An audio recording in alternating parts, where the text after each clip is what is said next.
আল্লাহর কাছে ক্ষমা চাও, দুনিয়াটা কিছুই না রে যুবক। ওই কবরে যাওয়ার পরে গুনাহগারের কবরের দুই পার্শ্বের মাটির চাপ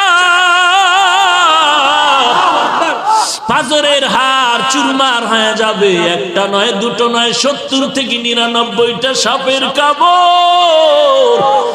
কবরের ভিতরে জাহান্নামের আগুন।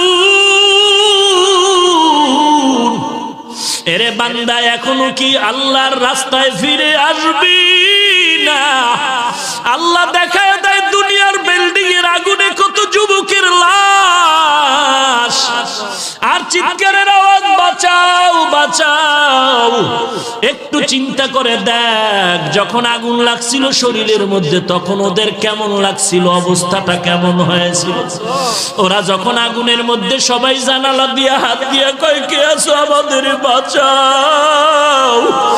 আমাদের ডানে আগুন, বামে আগুন, চতুর্দিকে আগুন। এই দুনিয়ার আগুন থেকে হাজার হাজার হাজার তাপের মাত্রার আগুন হবে জাহান্নামের আগুন। এরে যুবক, পায়ে হাত রেখে বলি, পাও দুটা আগাইয়া দাও। আমি তোর পায়ে ধরে বলি, আর গুনাহ করিস না রে যুবক, আর গুনার পথে যাইও না। নামাজ পড়ো, পর্দা করো, মা বাবার খেদমত করো, আল্লাহওয়ালাদের দোয়া নিয়ে চলো। আল্লাহর কাছে ক্ষমা চাও, দুনিয়াটা কিছুই না রে যুবক।